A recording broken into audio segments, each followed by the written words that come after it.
শুরু করার পূর্বে আপনাদের কিছুটা মানসিকভাবে প্রস্তুত করে নিতে চাই। এখন আমি আপনাদের সাথে যা শেয়ার করতে যাচ্ছি, আমি মনে করি এটা খুবই গুরুত্বপূর্ণ যে বর্তমান সভ্যতার কিছুটা পটভূমি মুসলমানদের জানা থাকা উচিত।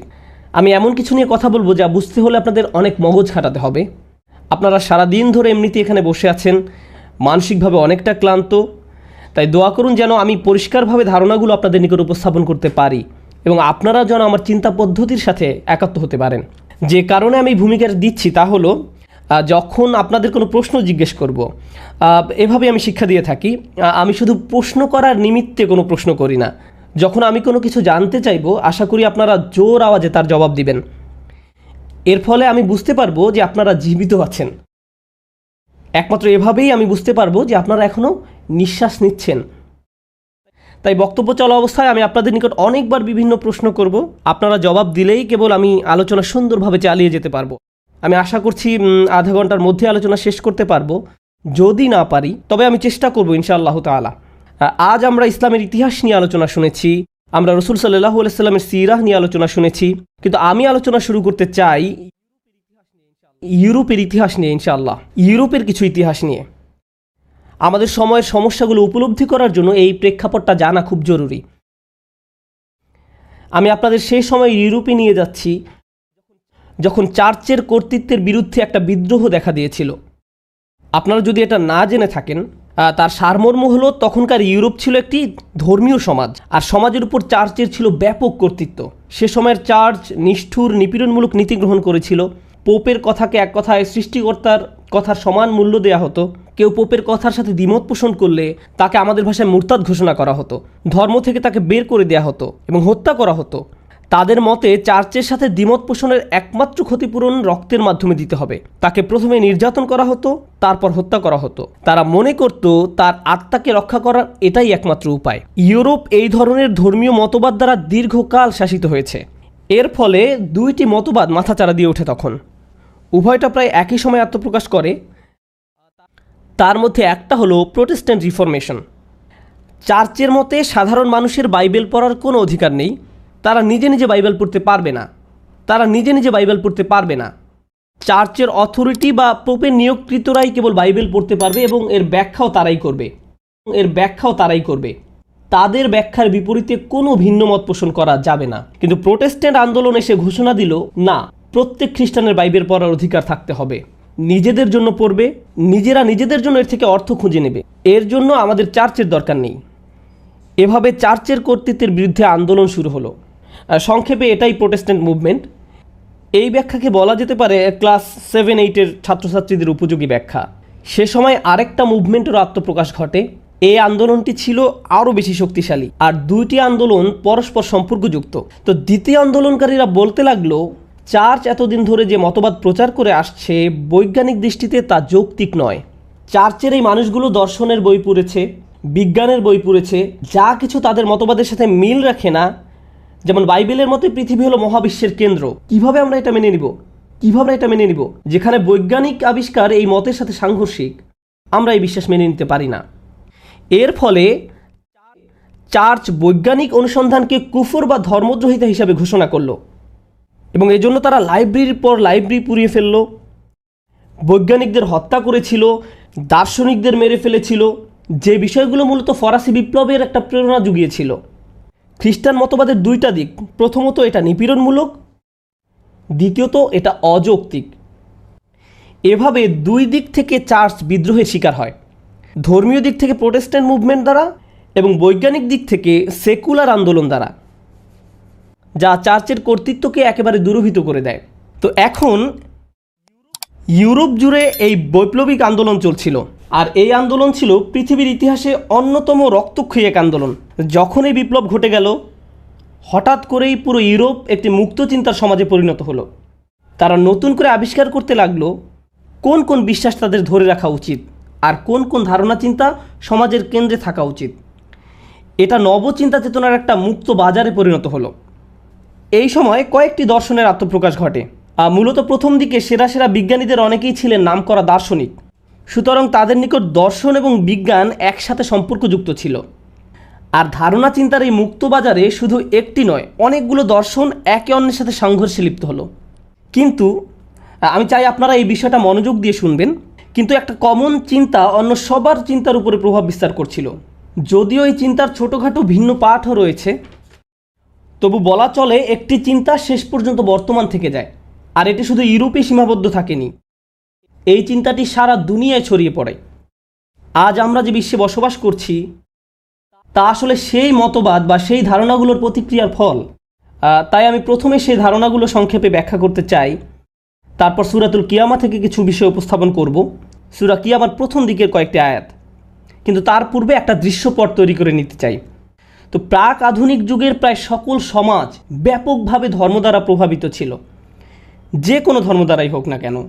হিন্দু ধর্ম হতে পারে, বৌদ্ধ ধর্ম বা ইসলাম ধর্ম, অধিকাংশ সমাজ কোনো না কোনো একটি ধর্মীয় মতবাদ দ্বারা প্রভাবিত ছিল। তো ধর্মীয় সমাজে ধর্মশিক্ষা হলো সবচেয়ে গুরুত্বপূর্ণ বিষয়, বিজ্ঞান বা ব্যবসা শিক্ষা নয়। ধর্মীয় নেতা হতে পারা ছিল সবচেয়ে প্রেস্টিজিয়াস। তাই প্রাক আধুনিক যুগের যাজক, পুরোহিত, ইমাম, আলেম বা হিন্দুদের আধ্যাত্মিক গাইড যাই হোক না কেন, এই মানুষরা ছিলেন সমাজের সবচেয়ে গুরুত্বপূর্ণ ব্যক্তি। তারা ছিলেন সমাজের উঁচু শ্রেণীর মানুষ। এখন এই মানুষদের কাছ থেকে আপনি কি শিক্ষা করেন? এদের কাছ থেকে আপনি প্রধানত তিনটা বিষয় শিখেন। তিনটি বিষয় গুরুত্ব দেওয়া শিখেন। আপনি গুরুত্ব দেওয়া শিখেন ঈশ্বরের প্রতি। আমি এখন ইসলাম নিয়ে কথা বলা শুরু করিনি, তাই আমি আল্লাহ না বলে ঈশ্বর বলছি। বিভিন্ন ধর্মে ঈশ্বরের বিভিন্ন রকমের ব্যাখ্যা আছে। ঈশ্বর দ্বারা কেউ বহু ঈশ্বর বোঝাতে পারেন, বা কেউ এক ঈশ্বর বা পৌরাণিক কোনো কাহিনী হতে পারে। যেরকম ধারণে হোক না কেন, মোট কথা প্রতিটি ধর্মে অদৃশ্য ঈশ্বরের একটি ধারণা বিদ্যমান রয়েছে। সেই ঈশ্বরের প্রতি আপনি সর্বপ্রথম গুরুত্ব দেওয়া শিখেন। দ্বিতীয়ত, আপনি যে বিষয়ের প্রতি গুরুত্ব দেওয়া শিখেন তা হলো আত্মা, সোল। মানুষের একটি শরীর রয়েছে, আবার তাদের একটি আত্মাও রয়েছে। আপনি সকল ধর্মে আত্মার উপর গুরুত্ব দেওয়ার বিষয়টি লক্ষ্য করবেন। আমাদের ভেতরের রহস্যময় একটা কিছুর অস্তিত্ব রয়েছে, আর এটাকে অবশ্যই রক্ষা করতে হবে। তাহলে এখন আমাকে বলুন, প্রথমে কিসের প্রতি গুরুত্ব দেওয়া? ঈশ্বর। দ্বিতীয়ত আত্মা। তৃতীয় বিষয়টি হলো মৃত্যুর পরবর্তী জীবনের একটি ধারণা। পৃথিবীর এই জীবনের পর কিছু একটা ঘটবে। কারো মতে আপনি একটি গাছ বা পাখি হিসাবে পুনরায় জন্ম লাভ করবেন, অথবা আপনি স্বর্গ বা নরকে যাবেন। মোট কথা, তৃতীয় ধারণাটি হলো এই পৃথিবীর জীবনই একমাত্র জীবন নয়, এই জীবনের পর আরও জীবন আছে, এরপর আরও অস্তিত্ব রয়েছে। তাহলে দেখা যাচ্ছে সকল ধর্ম জুড়ে তিনটি বিষয়ের প্রতি গুরুত্ব দেওয়া হতো। গড, আপনারা একটু আমাকে বলুন। আত্মা, আর কি? পরকালীন জীবন। এই ধারণাগুলোকে ইসলামের ক্ষেত্রেও দেখা যায়। প্রকৃতপক্ষে ইসলামেও এই তিনটি ধারণা বিদ্যমান, একটা নির্দিষ্ট রূপে আমরা বিশ্বাস করি। তো ইউরোপে যখন এই বিপ্লব ঘটে গেল, তারা বলতে লাগলো আমরা বহুদিন ধরে ঈশ্বরের উপর গুরুত্ব আরোপ করে আসছি, আত্মার উপর গুরুত্ব আরোপ করে আসছি, মৃত্যুর পরবর্তী জীবনের উপর গুরুত্ব আরোপ করে আসছি, কিন্তু আমাদের এই দুনিয়াবী জীবনটা তো ভীষণ অপ্রীতিকর। চার্চ দেখো কি করেছে। আমরা সবসময় গড নিয়ে চিন্তা ভাবনা করে আসছি, আমরা ভুল বিষয়ের উপর এতদিন গুরুত্ব দিয়ে আসছিলাম। আমাদের বরং এই মহাবিশ্ব নিয়ে চিন্তা করা উচিত, ঈশ্বর নিয়ে নয়। বরং এই বস্তুবাদী বিশ্বের প্রতি আমাদের গুরুত্ব দেওয়া উচিত। এখন কেউ যদি আল্লাহ বা গড নিয়ে চিন্তা ভাবনা না করে, তাহলে সে কী নিয়ে চিন্তা ভাবনা করবে? বস্তুগত দুনিয়া। তারা বলতে লাগলো আমাদের সকল শক্তি সামর্থ্য এই বাস্তব দুনিয়া উপলব্ধি করার কাজে ব্যয় করা উচিত। এই পৃথিবীকে বোঝার জন্য সামান্য যা চেষ্টা করেছি, তার ফলে আমরা অনেক উপকার লাভ করেছি।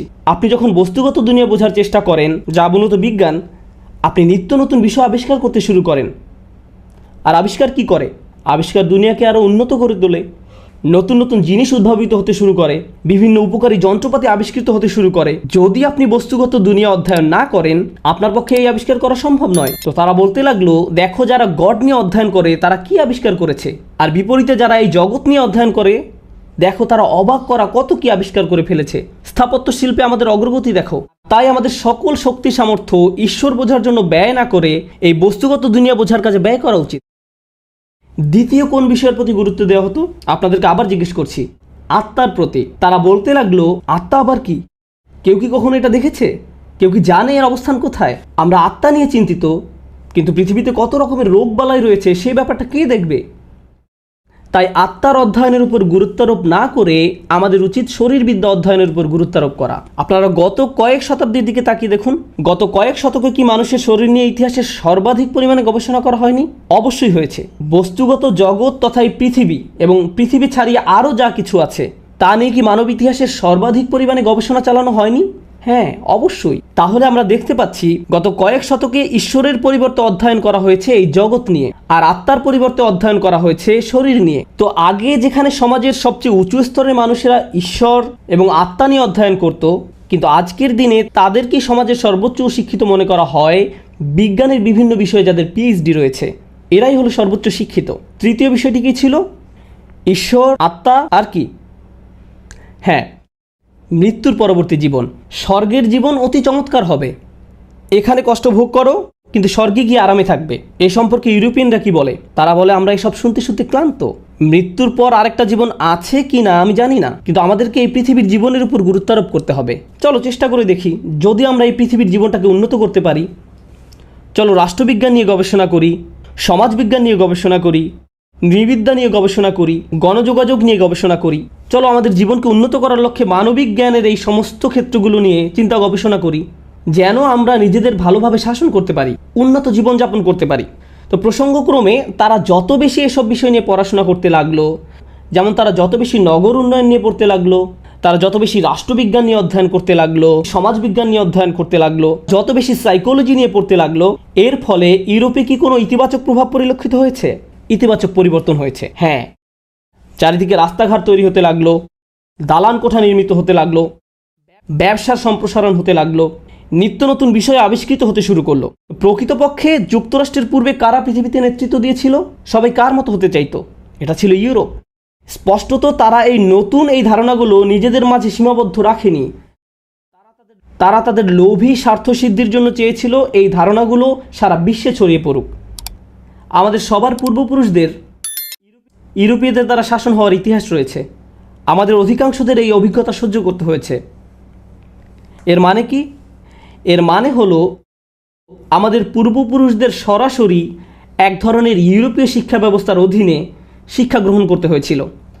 বস্তুত আপনি যদি পাকিস্তান, ইন্ডিয়া, আলজেরিয়ার মতো দেশগুলো বা আজকের দিনে গোটা মুসলিম বিশ্বের দিকে তাকান, তাহলে দেখতে পাবেন এখনও সেসব দেশের সরকারি শিক্ষা ব্যবস্থা এবং শিক্ষা কারিকুলাম ইংল্যান্ড বা ফ্রান্স দ্বারা এবং তারা যা রেখে গেছে তার দ্বারা সরাসরি প্রভাবিত। এখনও সেই প্রভাব বিদ্যমান, সেই প্রভাব এখনও দূরীভূত হয়নি। তো এই সব কিছুর মাঝে মানুষ যখন প্রশ্ন করতে লাগলো, কিংবা বিশ্বাসের এই ব্যাপারটা কিভাবে ব্যাখ্যা করা হবে, তাহলে ঈমান কি, ঈশ্বর কি, তখন এই যুক্তিগুলো দেখানো হচ্ছিল যে ধর্ম বলতে কিছু নেই, আল্লাহ বলতে কেউ নেই, ধর্ম মানুষের বানানো, ইত্যাদি ইত্যাদি। কিছু মানুষ তখন নাস্তিকতায় দীক্ষিত হতে শুরু করে। এই বছর আমার সুইজারল্যান্ড ঘুরে আসার একটা সুযোগ হয়েছিল, যেটা খুবই রক্ষণাত্মক একটা সমাজ। তারা তাদের 400-500 বছরের পুরনো চার্চগুলো রক্ষা করার ব্যাপারে খুবই সচেতন, কিন্তু কেউ সেই চার্চগুলোতে যায় না। গির্জার বিল্ডিংগুলো সংরক্ষিত আছে। অর্থাৎ তারা ইতিহাস ভালোবাসে, কিন্তু ধর্মের সাথে এখন তাদের কোনো সম্পর্ক নেই। আমি আসলে কিছু মানুষকে জিজ্ঞেস করেছিলাম, আপনি কি ধর্মে বিশ্বাস করেন? তারা উত্তরে বলে না, যদিও তারা এখনও চার্চের ঘণ্টা বাজার শব্দ শুনতে পায়। কারণ তারা শুধু ইতিহাস সংরক্ষণ করতে চায়, তাই এটা এখন শুধুমাত্র অসার ইতিহাস। আমি আপনাদের আরেকটি উদাহরণ দিচ্ছি। নিউ ইয়র্ক সিটিতে নির্মিত অন্যতম পুরনো একটি গির্জার অবস্থান হলো পার্ক অ্যাভিনিউতে। এটা একটি ঐতিহাসিক জায়গা। এজন্য স্টেট গভর্নমেন্ট এটাকে একটি সংরক্ষিত ঐতিহাসিক জায়গা হিসেবে ঘোষণা করে, ফলে কারো পক্ষে এটাকে ধ্বংস করে ফেলা সম্ভব না। এজন্য দেখা যায় আধুনিক আকাশচুম্বী সব অট্টালিকার মাঝখানে 200 বছরের পুরনো এই চার্চটি কিছুটা বেমানান হয়ে দাঁড়িয়ে আছে। ক্যাথলিক চার্চ, কেউ এখন আর সেখানে যায় না। আর এই জন্য তারা এটাকে একটি নাইট ক্লাবে রূপান্তরিত করেছে। এটা এখন আসলে একটা নাইট ক্লাব, কিন্তু বিল্ডিং আগের মতোই আছে, কারণ এটা ঐতিহাসিক জায়গা। তো একদিন হেঁটে যাওয়ার সময় একটা সাইনবোর্ডের দিকে খেয়াল করলাম, সেখানে লেখা আছে বৃহস্পতিবার রাতে এখানে মহিলাদের ফ্রি ড্রিঙ্কস পরিবেশন করা হয়। আমি অবাক হয়ে ভাবতে লাগলাম, এটা আবার কোন ধরনের চার্চ? খ্রিস্টান ধর্মের কোন ফেরকা এটা? বৃহস্পতিবার রাতে পবিত্র পানি ধরনের কিছু নাকি? এটা কি? যাই হোক, এই চিত্রটি উপস্থাপন করছি একটা কারণে। এই 2014 সালের আজকের পৃথিবীতে আমরা এটা পছন্দ করি আর নাই করি, অবশ্যই আমরা আল্লাহর উপর বিশ্বাস করি, পরকালে বিশ্বাস করি, রূহের অস্তিত্বে বিশ্বাস করি। আমরা চাই আমাদের অন্তর সব ধরনের রোগ থেকে নিরাপদ থাকুক। দার্শনিক দৃষ্টিকোণ থেকে এই সব আলোচনাকে আপনি আত্মার সাথে সম্বন্ধযুক্ত বলতে পারেন। আর যদিও ইসলামিক পরিমণ্ডলে এটা সর্বোত্তম পরিভাষা নয়, কিন্তু একটা মজার বিষয় কি জানেন? এই নতুন ইউরোপীয় চিন্তাধারা যা গোটা বিশ্বের উপর ব্যাপক প্রভাব বিস্তার করতে সমর্থ হয়, এটা বলেনি যে আপনাকে ঈশ্বরে বিশ্বাস করতে হবে না। এই দর্শন এটা বলে না। এটা মূলত যা বলছে তা হলো, হ্যাঁ, তুমি যদি ঈশ্বরে বিশ্বাস করতে চাও করতে পারো। তুমি যদি চাও মৃত্যু পরবর্তী জীবনেও বিশ্বাস করতে পারো, এটা তোমার অধিকার। তুমি যদি বিশ্বাস করতে চাও করতে পারো। তারা যা বলছে তা অনেক বেশি ভয়ঙ্কর। তারা বলেনি যে আমরা তোমার সাথে একমত পোষণ করি না, তারা বলেছে এতে কিছুই যায় আসে না। তুমি ঈশ্বরে বিশ্বাস করো বা না করো এতে কারো কিছু যায় আসে না। বিজ্ঞান বাস্তব, তুমি ঈশ্বরে বিশ্বাস করো বা না করো। মেডিসিন বাস্তব, তুমি স্বর্গে বিশ্বাস করো বা না করো। রাজনীতি বাস্তব, অর্থনীতি বাস্তব। তাই চলো বাস্তব জগৎ নিয়ে উদ্বিগ্ন হই। মুসলমানদের ক্ষেত্রে কি ঘটছে? আমাদের প্রায় অধিকাংশই আধুনিক শিক্ষায় শিক্ষিত। আমরা যদি কোনো শিক্ষা পেয়ে থাকি সেটা হলো আধুনিক শিক্ষা। এর ফলে যদিও আমরা আল্লাহতে অবিশ্বাস না করি, পরকালকে অবিশ্বাস না করি এবং অন্তরের বিষয়টিতেও অবিশ্বাস না করি, কিন্তু বাস্তবিক অর্থে ইউরোপীয় বিপ্লব মানুষের কাছ থেকে যে ধরনের আচরণ আশা করে, আমাদের আচরণ মোটেও তার ব্যতিক্রম নয়। ব্যবহারিক দৃষ্টিকোণ থেকে বলতে গেলে তাদের আচরণ এবং আমাদের আচরণে কোনো ফারাক নেই। আমি আপনাদের কিছু বাস্তব উদাহরণ দিচ্ছি যা বিষয়টাকে আরও পরিষ্কারভাবে বুঝতে সাহায্য করবে। অনেক মুসলিম পরিবার যুক্তরাষ্ট্রে, ত্রিনিদাদে বা গায়ানাতে বসবাস করে। আমি গায়ানা বলে ফেলেছি, সরি। আচ্ছা, যাই হোক। অথবা তারা পাকিস্তান বা অন্য কোনো দেশে বাস করে। তারা তাদের সন্তানদের জন্য কি আশা করে? গড়পড়তা একটি মুসলিম পরিবার তাদের সন্তানদের জন্য কি চায়? ভালো শিক্ষা চায়। কেন তারা ভালো শিক্ষা চায়? এর ফলে তাদের সন্তান ভালোভাবে জীবনযাপন করতে পারবে। আপনার সেই সন্তান যদি বলে, হ্যাঁ আমি ভালো শিক্ষা চাই, কিন্তু সবার আগে আমি ইসলামের উপর ভালো শিক্ষা অর্জন করতে চাই, আমি ভাবছি ইসলাম সম্পর্কে কিছু জ্ঞান অর্জন করব, তখন দাড়ি এবং হিজাবওয়ালা মুসলিম পিতামাতা বিরক্ত হয়ে ওঠে। এটা শিখে তুমি কি চাকরি করবে? কিভাবে তুমি জীবনযাপন করবে?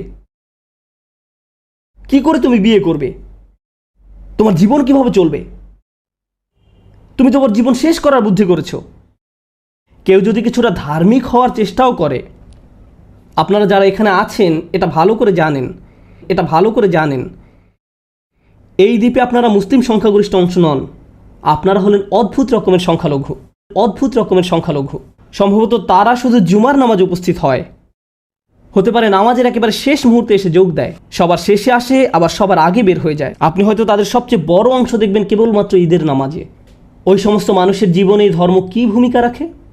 আসলে এটা শুধু মুসলমানদের ক্ষেত্রে নয়, খ্রিস্টান, বৌদ্ধ, হিন্দু, মুসলিম বা অন্য যে কোনো ধর্মে হোক না কেন, ধর্ম মানুষের জীবনে খুবই ক্ষুদ্র ভূমিকা পালন করে। আপনার জীবন কিভাবে অতিবাহিত করবেন তার প্রধান দিক নির্দেশনা ধর্ম থেকে আসে না। আপনি কোথায় বসবাস করবেন সেই সিদ্ধান্ত ধর্ম থেকে আসে না। কিভাবে আপনার সন্তানদের বড় করবেন সে দিক নির্দেশনা ধর্ম থেকে আসে না। সেই সব চিন্তাভাবনার আলোকে, যে চিন্তাভাবনাগুলো ঔপনিবেশিক রাষ্ট্রগুলো অনেক আগেই আপনার মাথায় ঢুকিয়ে দিয়েছে, আমরা খুব গভীরভাবে এই মতবাদগুলো দ্বারা প্রভাবিত হয়ে আছি। আলোচনার শুরুতে আমি দুটি আন্দোলনের কথা বলেছিলাম। কি সেগুলি? একটি হলো ফরাসি বিপ্লব, আরেকটা কি? Protestant reformation, Protestant movement. তাদের পরিণতিটা বেশ মজার। আমি চাই আপনারা এটা ভালোভাবে উপলব্ধি করুন। প্রায় সকল ক্যাথলিক চার্চের মতে এই পৃথিবী মারাত্মক খারাপ এক জায়গা, এটি একটি অভিশাপ। মানুষ একমাত্র স্বর্গে গিয়ে সুখী হতে পারবে। ঈশ্বর শাস্তিস্বরূপ মানুষকে পৃথিবীতে পাঠিয়েছেন। তাই তৎকালীন ইউরোপে মানুষ যে খুবই নিম্নতর জীবনযাপন করত সেটা প্রত্যাশিত ছিল, কারণ এই দুনিয়া একটি ভয়ানক জায়গা, এখানে শুধু কষ্টই পাওয়া যায়। প্রোটেস্ট্যান্ট মুভমেন্ট এই মতবাদের প্রতিক্রিয়ায় ভিন্ন ধরনের এক খ্রিস্টান মতবাদ চালু করলো।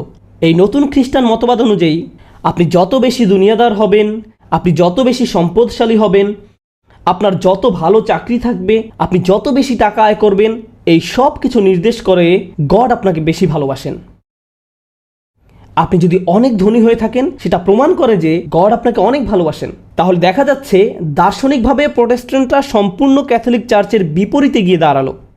আপনি যদি যুক্তরাষ্ট্রের গহীন দক্ষিণাঞ্চলে যান, যেখানকার 2/3 অধিক রেডিও স্টেশন হলো খ্রিস্টান, আপনি যদি ঘণ্টাখানেক মনোযোগ দিয়ে কোনো খ্রিস্ট ধর্মপ্রচারকের কথা শোনেন, তারা এভাবে বলে, আমি চাই তুমি যেন ওই চাকরিটা পাও, কারণ জিসাস তোমার প্রমোশন চান। তোমার ওই সুন্দর গাড়িটা প্রমাণ করে যে জিসাস তোমাকে ভালোবাসে। আপনি দেখতে পাবেন বিশাল ধনী মানুষদের অনেকেই ধর্মপ্রচারক। তারা অত্যন্ত ধনী পরনে তাদের দামি পোশাক, তারা বলে আমি আজকে যে বিশাল ধন সম্পদের মালিক তা আসলে জিসাসের দান। তাহলে দেখা যাচ্ছে তারা কেন এখন ধর্মের কাছে আসে? কারণ এটা আপনার বস্তুবাদকে আরও সম্প্রসারিত করে তুলবে। আমি প্রথমবারের মতো আজকে বস্তুবাদ শব্দটি ব্যবহার করেছি। যখন আপনি ঈশ্বরের পরিবর্তে এই জগতের প্রতি মনোনিবেশ করেন তাহলে বস্তুবাদ।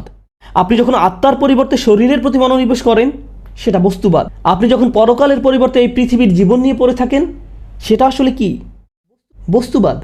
অর্থাৎ আধুনিক খ্রিস্টবাদ বস্তুবাদকে সমর্থন করার একটা মাধ্যমে পরিণত হয়েছে। আর দুর্ভাগ্যক্রমে মুসলমানরাও পিছনে পড়ে নেই। কখন মুসলমানরা খুব খুশি হয়ে যায় এবং একত্রে আনন্দ উদযাপন করে? এমনকি এমন মুসলিমও যে নামাজ পড়ে না, জুমার নামাজেও আসে না, কিন্তু যখন সে নতুন বাড়ি ক্রয় করে বাড়িতে দোয়া মিলাদের আয়োজন করে। সত্য কি না? কেন? কারণ সে মনে করে আল্লাহ আমার উপর খুবই খুশি, তাই আমাকে এটা দান করেছেন। আপনি যত বেশি দুনিয়া অর্জন করবেন তত বেশি এটা প্রমাণ করে যে আল্লাহ আপনার উপর তত খুশি। এই ভ্রান্ত ধারণা এমনকি মুসলিম বিশ্বেরও অধিকাংশ জায়গায় ছড়িয়ে পড়েছে। আবার আরেক দল আছে যারা মনে করে এই দুনিয়া মারাত্মক খারাপ, এই দুনিয়া অশুভ, দূষিত। এখন এইসব চিন্তাধারার মাঝে আমি আপনাদের নিকট শেয়ার করতে চাই যে কোরআন এই দুনিয়াকে কিভাবে দেখে। যদিও এটা অনেক বড় একটা দার্শনিক আলোচনা, কিন্তু আমি 5 মিনিটের মধ্যে একটা সংক্ষিপ্ত বর্ণনা দেওয়ার চেষ্টা করব। যদি সুযোগ পাই আগামীকাল বিস্তারিত আলোচনা করব, কিন্তু এখন অন্তত একটা ধারণা আপনাদের দিতে চাই ইনশাআল্লাহ তাআলা। আধ্যাত্মিকতা এমন বিষয় যা আপনার ঈমান বৃদ্ধি করে, যা আপনার তাকওয়া বৃদ্ধি করে। আধুনিক সময়ে এসে আধ্যাত্মিকতার জায়গাটা মনোবিজ্ঞানের দখলে চলে গেছে। আমরা এখন ব্যাপারটাকে অদৃশ্য জগতের দৃষ্টিকোণ থেকে বোঝার পরিবর্তে দৃশ্যমান জগতের মাধ্যমে বোঝার চেষ্টা করি। তাই আপনি যদি হতাশায় ভোগেন তখন বলা হয় এর সাথে আধ্যাত্মিকতার কোনো সম্পর্ক নেই, তোমার শরীরের কিছু কেমিক্যাল রিয়াকশনের কারণে তুমি এমন অনুভব করছো, কয়েকটা ট্যাবলেট খেয়ে নাও, সব ঠিক হয়ে যাবে। দেখা যাচ্ছে অদৃশ্য সমস্যার সমাধান আমরা দৃশ্যমান জগৎ থেকে পাওয়ার চেষ্টা করছি, আর এটা মানবতাকে ধ্বংস করে ফেলেছে। আধুনিক বিশ্বে আত্মহত্যার পরিমাণ যে কোনো সময়ের চেয়ে বেশি, আর যুক্তরাষ্ট্রের সবচেয়ে ধনী শহরগুলোতে এটা বেশি দেখা যায়। আমরা মানুষকে ধ্বংস করে ফেলছি। এখন আমাদের ভেতরে একটি নেতিবাচক আবেগ রয়েছে যার নাম হলো অপরাধ বোধ। এই নেতিবাচক আবেগকে বলা হয় অপরাধ বোধ। কখন একজন মানুষ নিজেকে অপরাধী মনে করে? যখন সে খারাপ কোনো কাজ করে। আধুনিক মনোবিজ্ঞানে গিল্ট বা অপরাধ বোধ ভালো জিনিস নয়। এখন কেউ যদি কোনো থেরাপিস্টের কাছে এসে বলে আমি কিছুটা মদ পান করেছি এবং মাতাল হয়ে গিয়েছিলাম, খুব গিল্টি ফিল করছি, তখন থেরাপিস্ট তাকে বলবে তোমাকে সবার আগে অপরাধবোধের জগৎ থেকে বের হয়ে আসতে হবে, তোমার নিজেকে ক্ষমা করা শিখতে হবে। অপরাধ বোধ হলো আমাদের ভেতরে একটি ত্রুটিপূর্ণ অনুভূতি। আমাদের সবসময় সুখে অনুভব করতে হবে, সুখে অনুভব করতে হবে। এইসব নেতিবাচক ইমোশন আগে বাদ দিতে হবে। তোমার মাঝে অনেক বেশি নেতিবাচক ইমোশন দেখা যাচ্ছে। সূরাতুল কিয়ামা শুরু হয়েছে এই আয়াতগুলো দিয়ে, লা উকসিমু বিয়াউমিল কিয়ামাহ ওয়া লা উকসিমু বিন নাফসিল লাওয়ামা। আল্লাহ প্রথম কিয়ামত দিবসের শপথ করেছেন, তারপর আল্লাহ আমাদের ভিতরে এমন নফসের শপথ করছেন যা বারবার নিজেকে তিরস্কার করতে থাকে, এমন ব্যক্তি যে বারবার নিজেকে ভর্ৎসনা করতে থাকে। আরবি ব্যাকরণের ভাষায় এই দুইটা জিনিস আসলে লাজেম এবং মালজুম, একটি অন্যটির সাথে সম্পর্কযুক্ত। আল্লাহ আমাদেরকে আধ্যাত্মিক এবং মনস্তাত্ত্বিক বাস্তবতার একটা অসাধারণ সত্য সম্পর্কে জানান দিচ্ছেন। সেই আধ্যাত্মিক এবং মনস্তাত্ত্বিক বাস্তবতাটা কি? এখন যদি ফায়ার অ্যালার্ম বাজে আর মাইকে একটা ঘোষণা শুনেন, বিল্ডিংয়ে আগুন লেগেছে, দয়া করে সবাই বিল্ডিং থেকে বের হয়ে পড়ুন, এই ঘোষণাটি শুনলে কি করবেন? আপনি বের হয়ে যাবেন। একটি অ্যালার্মের উদ্দেশ্য হলো আপনাকে সাবধান করা। আগুন যদি আপনি নিজ চোখে নাও দেখেন তবুও কি আপনি প্রতিক্রিয়া দেখাবেন? হ্যাঁ, আপনার জন্য কি যথেষ্ট? অ্যালার্ম যা আপনাকে সক্রিয় করে তুলবে। আল্লাহ মানুষকে ভালো কাজ করার সহজাত প্রবণতা দিয়েই সৃষ্টি করেছেন, আর ভালো কাজ করার এই সহজাত প্রবণতাকে বলা হয় ফিতরাহ। আমরা যখন আমাদের এই আত্মিক কার্যক্রমের বিরুদ্ধাচরণ করি তখন আমরা আল্লাহর দেয়া নিরাপত্তা ব্যবস্থা অপরাধ বোধ এর মুখোমুখি হই, যাকে আরবিতে বলা হয় নাফসুল লাওয়ামা, অপরাধ বোধ। অপরাধ বোধ হলো আল্লাহ প্রদত্ত একটি উপহার যা আমাদের সতর্ক করে দেয় যে আমরা যা করতে যাচ্ছি তা আমাদের আত্মাকে ধ্বংস করে দিচ্ছে। কাজটি করার সময় আপনি বিপদ দেখতে পান না, সহজাত প্রবৃত্তির বিরুদ্ধাচরণ করার সময় বিপদটা চোখে পড়ে না। সেই সত্যিকারের বিপদটা তারা কখন প্রত্যক্ষ করবে? কিয়ামতের দিন। বিচার দিবসের চূড়ান্ত প্রমাণ হলো আমাদের ভেতরের এই মনস্তাত্ত্বিক অনুভূতি। প্রতিটি অন্যায় কাজের পর মুহূর্তেই আপনার নিজেকে যে অপরাধী মনে হয়, এটা কিয়ামত দিবসের সবচেয়ে বড় প্রমাণ। আর এই অপরাধবোধ শুধু মুসলমানদের একক কোনো বিষয় নয়, প্রতিটি মানুষকেই এই উপহার প্রদান করা হয়েছে। তাই যখনই কেউ কোনো খারাপ কাজ করে সাথে সাথে যেন বুঝতে পারে এটা ঠিক নয়। আমার মনে হচ্ছে এই কাজের জন্য আমি মহা বিপদে পড়তে যাচ্ছি, আমার ভেতরের কিছু একটা এই কাজে খুবই নারাজ। যেমন বাচ্চারা যারা শিক্ষকের ডেস্কে গিয়ে বসে আর বারবার দেখতে থাকে শিক্ষক এসে পড়লো কিনা, তখন তাদের মনের যে অবস্থা থাকে, ও আমি ধরা পড়ে যেতে পারি, আমি ধরা পড়ে যেতে পারি, তাদের মনের ভেতরে যে লাউ কাজ করে, বিশেষ করে যখন তারা ধরা পড়ে, অপমানিত হয়, এই সব কিছু হলো লাউম। আধুনিক মনোবিজ্ঞান এই বিষয়টাকে ইতিবাচক দৃষ্টিতে ব্যাখ্যা করতে পারে না, এটা পারে না, কারণ তাদের মতে আত্মা বলতে কিছু নেই। মনোবিজ্ঞানের থিওরি এটা আপনাকে শিক্ষা দেবে না, কোনো থেরাপিস্ট আপনাকে বলবে না যে আপনাকে আপনার হৃদয়ের সুরক্ষা নিশ্চিত করতে হবে। ইসলামই একমাত্র ধর্ম, এই কোরআনই একমাত্র কিতাব, রসুল সাল্লাল্লাহু আলাইহি সাল্লামের প্রদর্শিত পথই একমাত্র পথ যা দৃশ্য এবং অদৃশ্য জগতের মাঝে একটা ভারসাম্য রক্ষা করে চলার কথা বলে। ক্যাথলিকরা দৃশ্য জগতের প্রয়োজনকে সম্পূর্ণ অস্বীকার করেছিল, প্রোটেস্ট্যান্টরা বস্তু জগতের মাঝে একেবারে ডুবে গিয়েছিল, আর সেকুলাররা অদৃশ্য জগৎকে সম্পূর্ণরূপে অস্বীকার করল।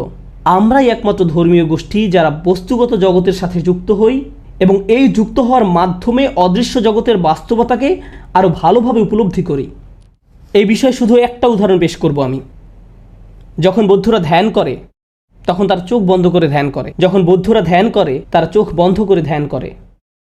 আপনি দেখবেন অনেক আধ্যাত্মিক পরিমণ্ডলে মানুষ চোখ বন্ধ করে ঘন্টার পর ঘন্টা ধ্যান করে। আমরা কিভাবে নামাজ পড়ি? চোখ খোলা রেখে। আমাকে সততার সাথে বলুন তো, যদি চোখ বন্ধ করে নামাজ পড়তেন তাহলে কি মনোনিবেশ করা সহজ হতো না?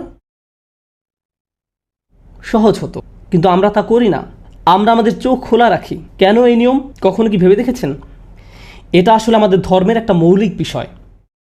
আপনি যে এই বস্তুগত পৃথিবীতে বাস করছেন, এই বাস্তবতাকে অস্বীকার না করেই অদৃশ্য আল্লাহর সাথে আপনার সংযোগ তৈরি করার কথা। এমনকি নামাজেও আমরা এই পৃথিবীর সাথে আমাদের সংযোগ সম্পূর্ণরূপে বিচ্ছিন্ন করে ফেলি না। কেন আল্লাহ রসুল সাল্লাল্লাহু আলাইহি সাল্লাম আল্লাহর সাথে যার সম্পর্ক ছিল সবচেয়ে সুদৃঢ়, কেন তিনি কোনো বাচ্চার কান্নার আওয়াজ শুনলে নামাজ সংক্ষিপ্ত করে ফেলতেন? তার কি নামাজে এমনভাবে হারিয়ে যাওয়ার কথা নয় যে বাচ্চার কান্না তো দূরের কথা, ভূমিকম্প হলেও তো তার টের পাওয়ার কথা নয়? যারা এই দুনিয়ার জীবন পরিত্যাগ করার মাধ্যমে অদৃশ্য জগতের সাথে সংযোগ স্থাপন করি, আমাদেরকে এই দুইটি বিষয়ের মাঝে ভারসাম্য খুঁজে পেতে হবে। এই ভারসাম্য পুনরায় প্রতিষ্ঠিত করতে হবে, শুধু আমাদের জন্য নয় বরং গোটা মানবতার জন্য। এই ভারসাম্য না থাকার কারণে অনেকেই ধর্মকে সম্পূর্ণরূপে অস্বীকার করলো, আবার বিপরীতে যারা ধর্ম পালন করে তারা ধর্ম পালনের ক্ষেত্রে চরম বাড়াবাড়ি করলো, কারণ আমরা আল কোরআনের মৌলিক শিক্ষা থেকে অনেক দূরে সরে পড়েছি। ওয়ালা উকসিমু বিন-নাফসিন নাওয়া, ওয়ালা উকসিমু বিন-নাফসিল লাওয়ামা। আমি জানি এগুলো দার্শনিক আলোচনা, তবু আমি চেয়েছি এই বিষয়গুলো আপনাদের সাথে আলোচনা করতে, কারণ মুসলিম হিসাবে আমাদের চিন্তাধারার মান উন্নয়ন করতে হবে। আমাদের সবার এটা করতে হবে। দায়ী বা স্কলারদের চিন্তার মান উন্নত হলে হবে না, সাধারণ মুসলমানদেরও তা করতে হবে। আজ আমি কোনো প্রশ্ন উত্তর সেশন করব না। আমি চাই আপনারা নিজেরা চিন্তাভাবনা করুন, নিজে নিজে বিষয়গুলো আপনার মাথায় প্রসেস করা শিখুন। আমরা এখন কোথায় আছি? কোন ধরনের সংকটের মুখোমুখি? এই আধুনিকতা মসজিদের ভিতরে ঢুকে পড়েছে। একেবারে মূল থেকে ইসলামের শিক্ষাকে আমাদের পুনরুজ্জীবিত করতে হবে। আল্লাহ আজ্জা ওয়া জাল্লা আমাদের এমন উম্মায় পরিণত হতে সাহায্য করুন যারা দ্বীনের মূল শিক্ষায় ফিরে আসে এবং উম্মার এবং বৃহৎ পরিসরে মানবতার উন্নতি সাধনের লক্ষ্যে তা সর্বত্র ছড়িয়ে দিতে পারে। বারাকাল্লাহু লি ওয়া লাকুম। আসসালামু আলাইকুম ওয়া রাহমাতুল্লাহি ওয়া বারাকাতুহু।